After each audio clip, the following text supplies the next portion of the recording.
Phenolics and contamination ये दोनों problems हैं प्लांट टिश्यू कल्चर में। इसके अलावा भी और भी बहुत सारे प्रॉब्लम्स आते हैं प्लांट टिश्यू कल्चर में। ठीक है, तो इसको हम पहले देखते हैं फिनोलिक्स, फिर कंटामिनेशन देखेंगे और भी 3-4 प्रॉब्लम्स आते हैं। तो फिनोलिक्स ये कंपाउंड्स होते हैं जो कि प्लांट टिश्यू कल्चर में बन जाएं तो ये प्रॉब्लम क्रिएट करते हैं। जनरली कई प्लांट में नेचुरली बनते हैं, कई पौधों में ये नेचुरली बनते हैं। ये इनहिबिटरी एजेंट होते हैं, अर्थात ये ग्रोथ को कम कर देते हैं। कल्चर कई बार ब्राउन रंग का भी हो जाता है, ब्राउन रंग का हो जाता है, इसलिए इसको फिनोलिक्स ब्राउनिंग भी कहा जाता है। और इस फिनोलिक्स के एक्यूमुलेशन अर्थात इकट्ठे होने को कंट्रोल किया जा सकता है एंटीऑक्सीडेंट्स के माध्यम से। जैसे ये एंटीऑक्सीडेंट्स अगर हम डालें तो कल्चर मीडिया में मिला दें तो ब्राउनिंग कम होने लगती है, या उसको ब्राउनिंग होने को कम किया जा सकता है। ठीक है, और फिनोलिक्स कंपाउंड के ऑक्सीडेशन से ब्राउनिंग होता है एक्चुअल में। तो एंटीऑक्सीडेंट से वो उसका इफ़ेक्ट कम हो जाएगा या उल्टा हो जाएगा, या फिर जो ब्राउनिंग होने की दर है वो कम होने लगती है। ठीक है, इसके बचाव के लिए, बचाव यानी ये हो ही ना, इसके लिए क्या किया जा सकता है कि फेनिल एलेनिन अमोनिया लाइएज नामक एक एंजाइम है ये। तो इस एंजाइम को अगर हम इनहिबिट कर दें तो ये क्या फिनोलिक कंपाउंड नहीं बन पाते हैं। ये एंजाइम जो होता है ये फिनोलिक कंपाउंड्स के सिंथेसिस के लिए जिम्मेदार होता है। तो चूँकि इस एंजाइम्स को हम इनहिबिट कर दें तो ये नहीं बन पाएंगे, क्या फिनोलिक कंपाउंड्स नहीं बन पाएंगे। तो ये बचाव का तरीका एक हो सकता है। और अगर हो गया है तो उसको कैसे दूर किया जाए, तो उसको हम बोलेंगे overcoming problems of phenolic compounds. ठीक है, तो इसके लिए एंटीऑक्सीडेंट्स का उपयोग किया जाता है, एक्टिवेटेड चारकोल का उपयोग किया जाता है जिससे फिनोलिक कंपाउंड एब्जॉर्ब हो जाएं, या polyvinyl पायरोलिडोन PVP also used to overcome this type of problems। ठीक है, ये एब्जॉर्बेंट होते हैं। और इसके अलावा जो एंटीऑक्सीडेंट के रूप में एस्कॉर्बिक एसिड या साइट्रिक एसिड को यूज किया जाता है। ठीक है, ये यहाँ पे देखिए।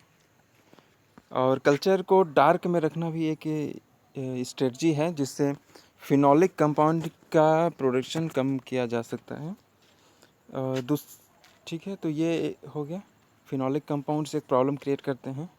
और दूसरा देखते हैं हम कंटामिनेशन इन टिश्यू कल्चर। ठीक है, तो कंटामिनेशन किसके कारण आएगा, बाय बैक्टीरिया या फंगस या ईस्ट हो सकते हैं, या ठीक है, तो इनके कारण क्या होगा कि ये अगर उगने लगे वहाँ पर तो ग्रो करने लगते हैं, तो वो नॉर्मल सेल्स जो है वो ग्रो नहीं कर पाती। तो इनका संक्रमण कैसे हो सकता है, इनका संक्रमण हवा में उपस्थित स्पोर के माध्यम से हो सकता है। ठीक है, बैक्टीरिया भी एंडोस्पोर बनाता है जो बहुत छोटे हल्के होते हैं, फंगस भी स्पोर बनाते हैं जिनके माध्यम से यह हवा में उड़ते हुए टिश्यू कल्चर तक पहुंच सकते हैं। ठीक है, टिश्यू कल्चर प्रोसेस में कहीं पर हमने लापरवाही बरती तो उससे ये इन्फेक्शन हो सकता है। और दूसरा है जो हम एक्सप्लांट लेते हैं, एक्सप्लांट यानी जिस टिश्यू को हम कल्चर करेंगे उससे हम कैलस बनाएंगे। ठीक है, तो अगर उस एक्सप्लांट के सतह पर ही कुछ बैक्टीरिया रह गए हैं, हमने अच्छे से उसको स्टरलाइज नहीं किया है, तो भी ये प्रॉब्लम आती है।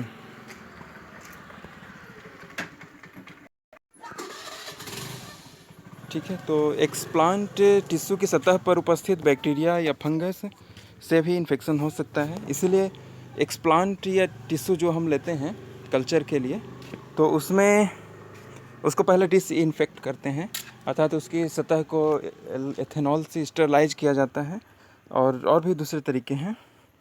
ठीक है, कुछ बैक्टीरिया एक्सप्लांट टिश्यू के अंदर भी हो सकते हैं, सेल्स में उपस्थित, यानी सेल्स के अंदर या दो सेल्स के बीच में इंटर सेलुलर स्पेस में हो सकते हैं।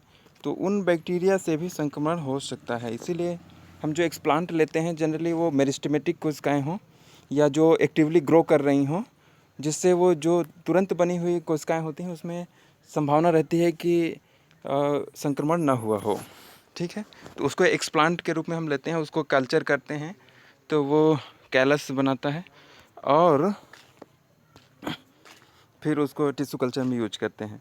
तो इसके प्रॉब्लम्स को ओवरकम करने के लिए कैसे बचा जाए, प्रिवेंशन किया जाए, तो बचने का उपाय है कि एंटीबायोटिक्स का उपयोग किया जाए कल्चर मीडियम में, जिससे कोई अगर ऐसी बैक्टीरिया या फंगस है तो ग्रो ही ना कर पाएँ।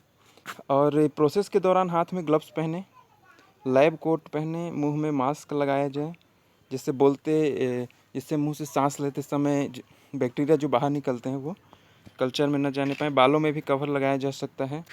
ठीक है, और उपकरणों को स्टरलाइज किया जाए, स्टेराइल किया जाए, या स्टेराइल नहीं, सॉरी, यहाँ पे क्या होगा, स्टरलाइज, ISE।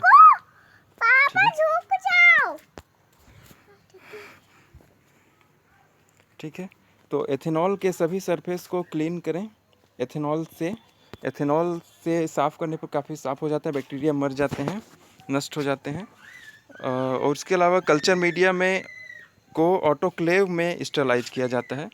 स्टरलाइज हो गई है ना, आई है, स्टरलाइज किया जाता है, यानी ये ऑटोक्लेव एक कुकर की जैसा एक प्रेशर क्रिएट किया जाता है उसमें, और लगभग 15 LBS पर 15 मिनट तक रखने पर ज़्यादातर स्पोर भी नष्ट हो जाते हैं।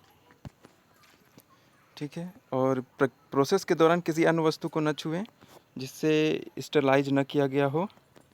और लेमिनार एयर फ्लो में UV लाइट हम पहले चालू करते हैं। लेमिनार एयर फ्लो एक सिस्टम है जिसके सामने एक चैम्बर बना होता है, उसके अंदर ही हम सब चीज़ रख कर टिश्यू कल्चर की प्रोसेस को संपन्न करते हैं। वहाँ पर एक सामने से हवा आती है, स्टरलाइज्ड हवा, जिसके कारण से क्या होता है कि आसपास के बैक्टीरिया या स्पोर रहित वातावरण क्रिएट होता है, एनवायरनमेंट क्रिएट होता है। ठीक है, तो लेमिनार एयर फ्लो में ही ये काम किया जाना चाहिए। लेमिनार एयर फ्लो यहाँ पर भी था। अच्छा, लेमिनार एयर फ्लो चैम्बर का उपयोग करना चाहिए। ठीक है, दूसरा देखते हैं, और प्रॉब्लम आती है हाइपर हाइड्रेसिटी, मतलब टिश्यू कल्चर में ये समस्या आती है। इसमें कई लक्षण है, जैसे एक्सेसिव हाइड्रेशन, मतलब बहुत ज़्यादा पानी इकट्ठा हो जाता है टिश्यू में। ठीक है, जिसके कारण क्या होता है कि रिड्यूस्ड मैकेनिकल स्ट्रेंथ, यानी कमज़ोर हो जाते हैं, जो कोशिकाओं में उतना स्ट्रेंथ नहीं होता। ठीक है, तो उसके पेड़ भी इतने कमज़ोर हो जाते हैं। स्टोमेटल फंक्शन में गड़बड़ी होती है। लो लिग्निफिकेशन मतलब लिग्निन का जमाव कम होता है, जिससे स्ट्रेंथ की कमी होती है ना, तो ये प्रॉब्लम भी आती है इसमें। तो हाइपर हाइड्रेसिटी को ओवरकम करने के लिए कुछ तरीके हैं, जैसे गैस परमिएबल मेम्ब्रेन का उपयोग किया जाए। ये एक मेम्ब्रेन है जिसके कारण से कुछ मॉइस्चर कंट्रोल किया जाता है। और इंक्रीज कैल्शियम इन मीडियम, ये कुछ पौधों में देखा गया है कि उसमें कैल्शियम ज़्यादा थोड़ा बढ़ाने पर ये प्रॉब्लम नहीं रहती।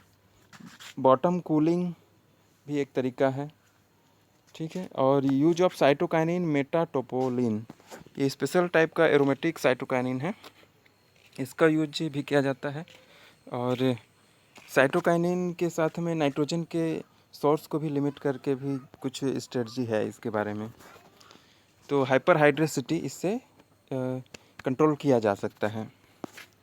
इसके अलावा देखते हैं रिकैल्सिट्रेंस एक समस्या आती है जिसमें टिश्यू यानी रिस्पॉन्ड नहीं करता है, मतलब वो उसमें सूट और रूट नहीं बन पाते, यानी कैलस ऐसा हो जाता है कि वो रिस्पॉन्ड नहीं करता है। जब हम उसमें ऑक्सीजन या साइटोकाइनिन हार्मोन्स को बदलाव करते हैं तो भी नहीं बनते रूट सूट, अर्थात ऑर्गेनोजेनेसिस नहीं हो पाता है। ठीक है, इस समस्या पर एक डिटेल वीडियो अलग से है। दूसरा देखते हैं सीजनल वेरिएशन मतलब सीजन के अनुसार, ड्राई सीजन है तो जो कल्चर मीडियम है उस जल्दी सूख जाता है। ठीक है, तो उसमें मॉइस्चर मेंटेन करने के लिए ये सब प्रयास कुछ करने पड़ते हैं। ठीक है, और लास्ट में सोमा क्लोनल वेरिएशन। ठीक है, तो हम किसी सोमेटिक कोशिका से टिश्यू कल्चर करते हैं, यानी सोमेटिक क्लोनिंग करते हैं। तो उसमें भी क्या होता है, कभी कभी जेनेटिक चेंजेस अर्थात म्यूटेशन या इस क्रोमोसोम के स्ट्रक्चर में बदलाव के कारण कुछ वेरिएशन उत्पन्न हो जाते हैं, कुछ चेंजेस आ जाते हैं, तो उसको हम सोमा क्लोनल वेरिएशन कहते हैं। तो ये भी अगर उत्पन्न हो जाते हैं तो बहुत सारे वेरिएशन ऐसे होते हैं जो कि इम्पॉर्टेंट नहीं होते हैं, जो हम जिस टिश्यू से हम नया पौधा बनाना चाह रहे थे उसके जैसा क्वालिटी वाला पौधा नहीं तैयार होता है। तो यह भी कई बार प्रॉब्लम होता है, कई बार ये वेरिएशन अच्छे भी हैं, ठीक है, अच्छे होते हैं जिसका उपयोग भी किया जाता है, ठीक है। तो आज इतना ही देखते हैं इसमें, ये सारे प्रॉब्लम्स हैं इसमें आते हैं जो